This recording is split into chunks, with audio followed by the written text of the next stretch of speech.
नमस्कार, मैं अश्विनी वानखड़े और स्वागत है आपका कृषि न्यूज में। क्विज कंपटीशन के आज के सवाल पर नजर डालेंगे, लेकिन उससे पहले रुक करते हैं हेडलाइंस की ओर।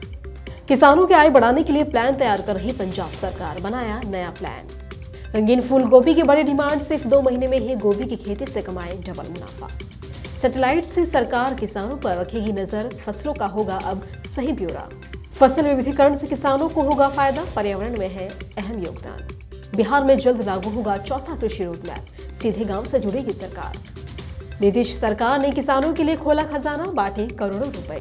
गेहूं के बाद अब चावल की कीमतों में 15% की बढ़ोतरी, 110 रुपए किलो हुआ रेट। पंजाब बाजरे की खेती में बहुत पीछे, राजस्थान सहित कई प्रदेश टॉप उत्पादक लिस्ट में शामिल। खुशखबरी, सरकार ने बनाया मेगा प्लान, महाराष्ट्र में 5 लाख किसानों को मिलेगा सोलर पंप। किसान प्राकृतिक खेती खुशहाल योजना से उठाएं भरपूर लाभ।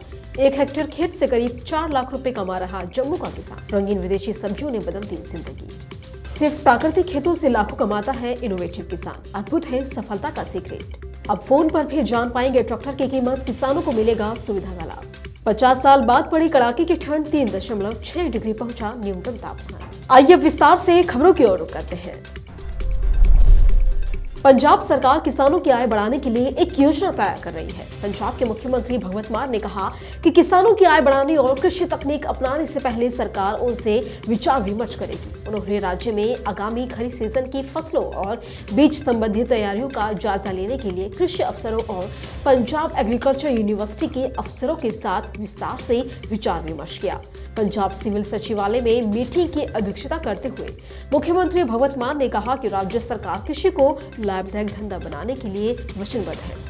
उन्होंने कहा कि इस मनोरथ के लिए किसानों की आय बढ़ाने पर और भी ज्यादा ध्यान दिया जाना चाहिए। भगवंत मान ने कहा कि इसको यकीनी बनाने के लिए राज्य में फसली विभिन्नता पर फोकस किया जा रहा है। खेतों में नई तकनीकें सामने आने लगी है। मुनाफे वाली फसलों की खेती की तरफ किसान रुख कर रहे हैं और इसी कड़ी में इंडो इजराइल के सहयोग से स्थापित सब्जी उत्कृष्टता केंद्र घरौंडा से किसानों के लिए एक राहत भरी खबर आई है। दरअसल वैज्ञानिकों ने रंगीन गोभी की नई वैरायटी तैयार की है। ये गोभी न केवल किसानों की आय दोगुनी करने में सहायक होगी, साथ ही लोगों को होने वाली गंभीर बीमारियों से भी बचाएगी। गोभी की वैरायटी तैयार करने वाले वैज्ञानिकों का दावा है कि रंगीन गोभी को आहार में शामिल करने से जहां मोटापे में कमी आएगी, तो वहीं दिल की बीमारियों से भी लड़ने में ये सहायक साबित होगी। इसके अलावा इस गोभी में एंटी कैंसर रोधी क्षमता है। किसान इस रंगीन गोभी की खेती से भारी मुनाफा कमा सकते हैं। हमारे देश में कई लोग खेती से जुड़े कार्य करते हैं। देखा जाए तो अर्थव्यवस्था से लेकर किसानों की आमदनी बढ़ाने का भी सबसे अच्छा सोर्स खेती को ही माना जाता है और इसी सिलसिले में देश की सभी राज्य सरकारें अपने अपने स्तर पर किसानों की खेती का हिसाब किताब रखते हैं। इसके अलावा सरकार कई तरह के अन्य कार्य भी करती है, जैसे कि राज्य में आने वाले समय में खाद्यान्न की संकट तो नहीं होगा, लेकिन देखा जाए तो ये हिसाब किताब ज्यादातर राज्यों में अनुमान के आधार पर भी किया जाता है और इसके लिए अभी तक कोई खास तकनीक नहीं है। लेकिन कुछ राज्य इसके लिए आज की नई तकनीकों का इस्तेमाल करके अपने आप को आसान बना रहे हैं। आपको बता दें कि तकनीक सैटेलाइट है, जो पहले कर्नाटक में शुरू हो गई थी और अभी से उत्तर प्रदेश सरकार भी अपनाने जा रही है। खेती पर सैटेलाइट से निगरानी करने को हम कर्नाटक मॉडल भी कह सकते हैं। हरित क्रांति के बाद से भारतीय कृषि में देश के किसानों का एकमात्र ध्यान खाद्य फसलों के उत्पादन बढ़ने की तरफ है, लेकिन ये कृषि परिदृश्य की जैव विविधता को कम कर रहा है। हालांकि इसमें कोई दो राय नहीं कि हरित क्रांति से ही भारत के कृषि क्षेत्र में अत्यधिक वृद्धि हुई और कृषि में हुए सुधार की वजह से देश में फसलों की उत्पादन क्षमता बढ़ी है। लेकिन इसके लिए किसानों द्वारा अत्यधिक मात्रा में कृषि रसायन जैसे सिंथेटिक उर्वरक, कीटनाशक, खरपतवार नाशक और फफूंदनाशी का उपयोग करने से मिट्टी और पानी में पोषक तत्वों की कमी को कोई नकार नहीं सकता और इसके साथ ही एक ही रसायन से कीट और खरपतवार में धीरे धीरे उनके खिलाफ प्रतिरोधक क्षमता उत्पन्न हो जाती है। इस तरह से फसल की उपज की गुणवत्ता पर भी नकारात्मक प्रभाव पड़ता है। अब ऐसे में ये कहने की कोई जरूरत नहीं कि इसका सेवन करने वालों पर भी इसका नकारात्मक प्रभाव पड़ेगा। और इतना ही नहीं, ये किसानों की लागत को तो बढ़ाने का काम करता ही है, साथ ही ये किसानों की आय को भी सीमित करता है।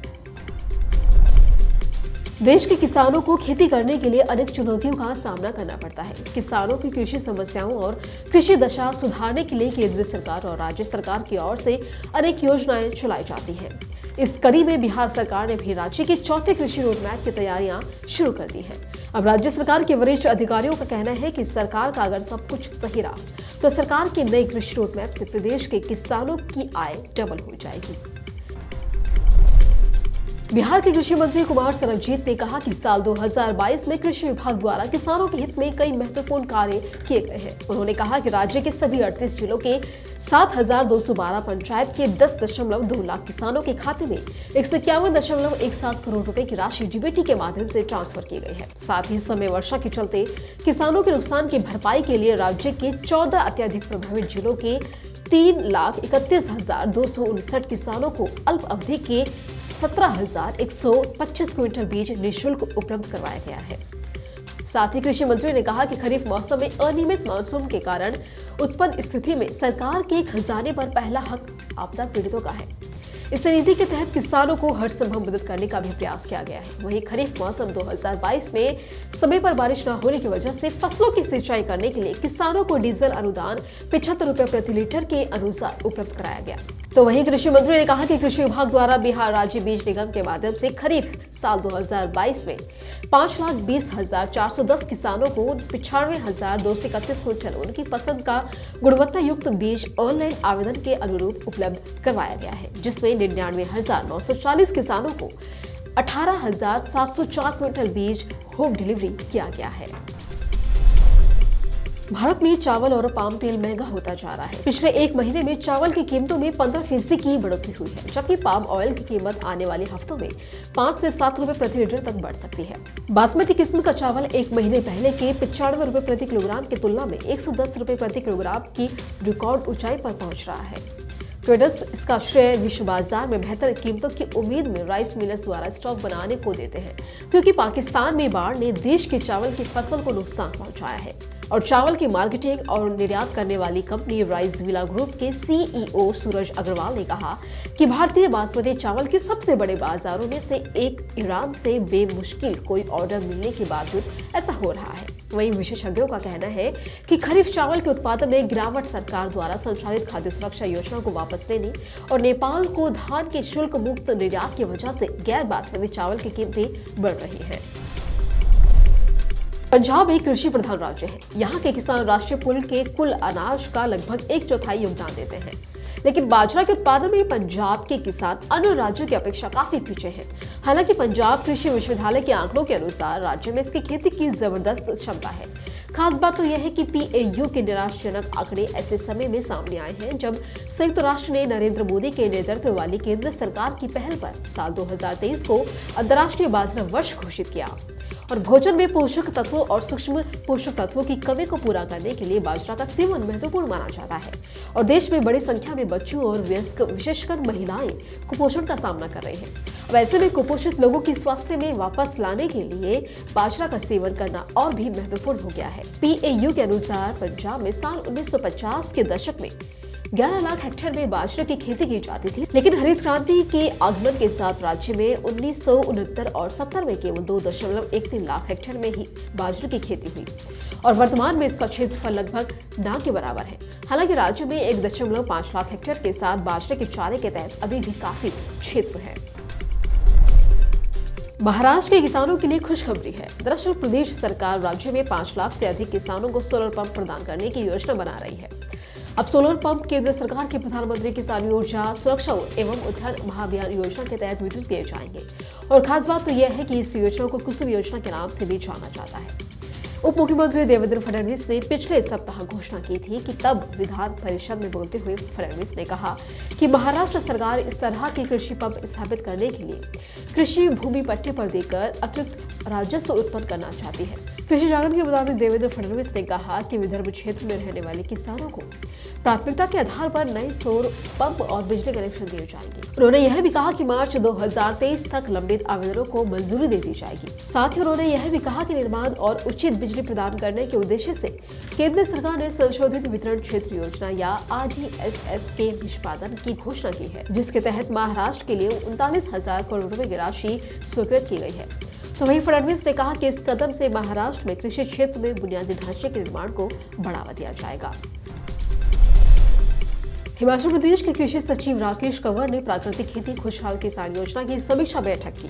कृषि सचिव ने योजना से जुड़े अधिकारियों को निर्धारित लक्ष्यों को समय से पूरा करने का भी निर्देश दिया और साथ ही बैठक के दौरान परियोजना के राज्य परियोजना निदेशक नरेश ठाकुर ने कहा कि योजना के तहत साल 2022 और 23 के लिए निर्धारित लक्ष्य का 83% से अधिक लक्ष्य पूरा कर लिया गया है और शेष लक्ष्यों को भी अगले 3 दिनों में समय से पूरा किया जाएगा।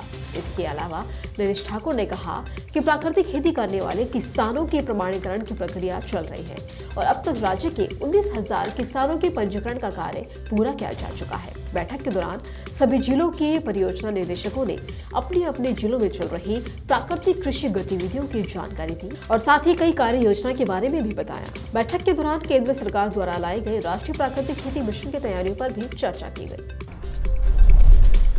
जम्मू के रहने वाले सोहन लाल शर्मा शुरुआत में परंपरागत खेती करते थे, जिससे ना सही उत्पादन मिलता था और ना ही उपज के सही दाम। अब इसके बावजूद उन्होंने विदेशी और महंगी सब्जियों की खेती चालू की, जिसे एग्जीक्यूटिव क्रॉप्स भी कहते हैं। सोहन लाल शर्मा ने सबसे ज्यादा महंगे वाली विदेशी सब्जी ब्रोकली के साथ साथ कैरोटीन और वेलेटिना उगाई, जो कि धीरे धीरे 1 एकड़ खेत से अच्छा उत्पादन मिलने लगा। आज सोहन लाल शर्मा अपने इसी 1 हेक्टेयर खेत में कैरोटीना, वेलेटिना और ब्रोकली उगाकर करीब 3,98,000 रुपए की आमदनी ले रहे हैं। तो कृषि विज्ञान केंद्र जम्मू की वेबसाइट पर आधारित जानकारी के मुताबिक सोहन लाल शर्मा को ब्रोकली की खेती के नवाचार के लिए साल 2022 में जम्मू के शेर कश्मीर कृषि विज्ञान और प्रौद्योगिकी विश्वविद्यालय से प्रगतिशील किसान पुरस्कार भी दिया जा चुका है। देशवासियों के साथ साथ मिट्टी की सेहत का ख्याल रखते हुए अब देश के ज्यादातर किसान प्राकृतिक खेती की तरफ रुख कर रहे हैं। ये खेती पूरी तरह से गाय पर आधारित है। गाय के गोबर, गोमूत्र से जीवामृत, बीजामृत, घन अमृत, वर्मी कंपोस्ट और वर्मी वॉश तैयार किया जा रहा है। ये नेचुरल फर्टिलाइजर न सिर्फ मिट्टी की सेहत के लिए लाभकारी होते हैं, बल्कि फसल की उत्पादकता को भी बढ़ाते हैं। आज कई किसान प्राकृतिक खेती के साथ साथ नवाचारों को भी अपनाकर देश भर में नाम कमा रहे हैं। इन्हीं किसानों में शुमार हो रहा है प्रगतिशील किसान सतीश कुमार का नाम, जो गुरुग्राम स्थित अपने फार्म पर फल सब्जियों की प्राकृतिक खेती कर रहे हैं। सतीश कुमार ने खेती की लागत को कम करने और अतिरिक्त आय कमाने के लिए फार्म पॉन्ड बनाया है, साथ में सोलर पैनल भी लगवाए हैं। अपने फार्म पर ज्यादातर कृषि कार्यों के लिए वो मोटर आधारित कृषि यंत्र उपकरणों का भी इस्तेमाल कर रहे हैं। यहाँ पर हम कोशिश ये कर रहे हैं भाई हमें एडवांस रहो, क्योंकि अगर वो चीज़ 10 साल पीछे अपनाई हमने, हो सके है 10 साल बाद कोई और नई चीज़ आ जाए, तो हम कोशिश कर रहे हैं नेट के माध्यम से, यूट्यूब से या टीवी से या अपने जैसे सरकारी संस्थान है जो नई नई टेक्नोलॉजी की जानकारी दे, अपने बागवानी विभाग है उनके संपर्क में रहा। ऐसे ही गाय के गोबर से हम घन अमृत, जीवामृत, और उससे अलग जो बच गया उसका वर्मी कंपोस्ट से हम वर्मी वास निकाला। क्योंकि आप ये चाहो केमिकल एक लिमिट तक ही जा सको आप, तो सभी चीज़ों का बैलेंस बना कर रखे। आम मेरा 140 रुपये किलो फार्म से बिक रहा है और एडवांस बुकिंग हर साल। ये मान लो आपका एक मेरा दूसरी तरफ फार्म है, उसमें 10-12 पेड़ है, जिसमें तो 5-6 पेड़ बड़े हैं और कुछ छोटे हैं। उसी का मान के चलो, उसका अलग से तोला था 70,000 रुपये का।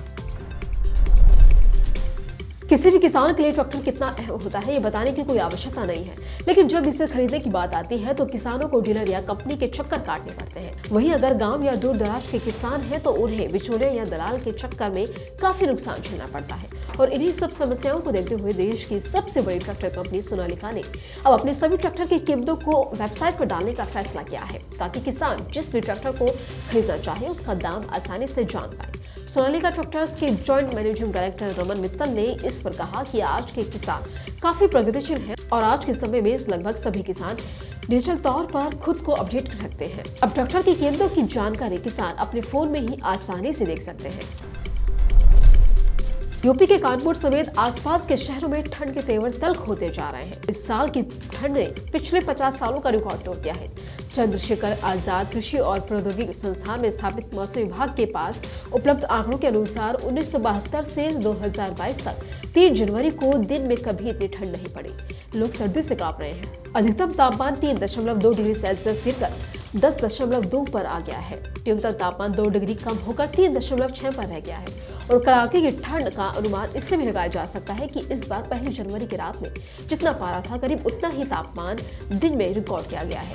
सुबह से शाम हो गई लेकिन सूरज के निकलने का नाम नहीं है।